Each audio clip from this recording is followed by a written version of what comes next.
வணக்கம் என் அன்பு தோழர்களே. இன்றைக்கி நம்ம வீடியோவில் ரொம்ப பயனுள்ள வெள்ளரிக்காய் பற்றி பார்க்கலாம்.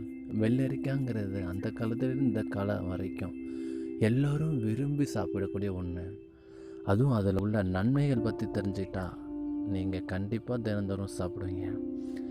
வெள்ளரிக்காய்ங்கிறத உடம்புக்கு ரொம்ப குளிர்ச்சி மட்டும் இல்லை, நீர் சத்தையும் தரக்கூடியது. ஸோ கோடை காலத்தில் அந்த நாவறட்சி அதிகமாக ஏற்படுறவங்க இதை சாப்பிட்டா நாவறட்சி பறந்து போகிறதோடு மட்டும் இல்லாமல் பசி நல்லாவே எடுக்கணும் சொல்லப்படுது. மற்ற காய்கறிகளில் தான் சத்துக்கள் அதிகம்னு பார்த்தோம்னா இதில் உள்ள சத்துக்களும் ஏராளம். சோடியம், கால்சியம், மக்னீசியம், பொட்டாசியம், இரும்பு சத்துக்கள்னு ஏராள சத்துக்கள் இருக்குது. அதுவும் இந்த பொட்டாசியம்ங்கிற சத்து அளவுக்கு அதிகமாக இருக்கிறதால நம்ம உடம்புல உள்ள அந்த இரத்த சிவப்பணுகளை அளவுக்கு அதிகமாக உற்பத்தி செய்து இது உடம்புக்கு ரொம்ப அவசியமானதும் கூட.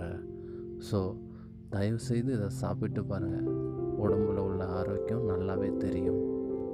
அடுத்தது புகைப்பிடிக்கிறவங்களுக்கு ஒரு பிரச்சனை என்னென்னா, புகைப்பிடிக்கிறவங்களுக்கு இந்த நிக்கோட்டின்கிற நஞ்சு குடலை ரொம்பவும் சீரழிச்சிடும். ஸோ அந்த மாதிரி உள்ளவங்களும் அந்த வெள்ளரிக்காய் சாப்பிட்டா ரொம்ப நல்லது.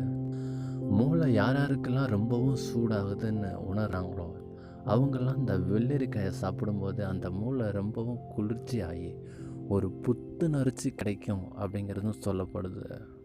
இது மட்டுமா, மூட்டு வலி, வீக்க நோய்களை குணப்படுத்துது. நீரிழிவு நோய் இருந்தால் அதையும் குணப்படுத்தும். அது மட்டும் இல்லை, இந்த சிறுநீரக கோளாறுன்னு சொல்லக்கூடிய மிகப்பெரிய ஒரு நோயையும் குணப்படுத்தும். உடல் எடையை யாரெல்லாம் குறைக்கணும்னு நினைக்கிறீங்களோ அவங்களும் இதை மறக்காமல் இதை சாப்பிடுங்க, நல்லாவே உடல் எடை குறையும். யாருக்கு நுரையீரல் கோளாறு, இருமல் அதிகமாக இருக்குன்னு நினைக்கிறீங்களோ அவங்க மட்டும் இந்த வெள்ளரிக்காய் சாப்பிட்றத தவிர்க்கிறது நல்லதுன்னு மருத்துவர்கள் ஆலோசனை சொல்லியிருக்காங்க.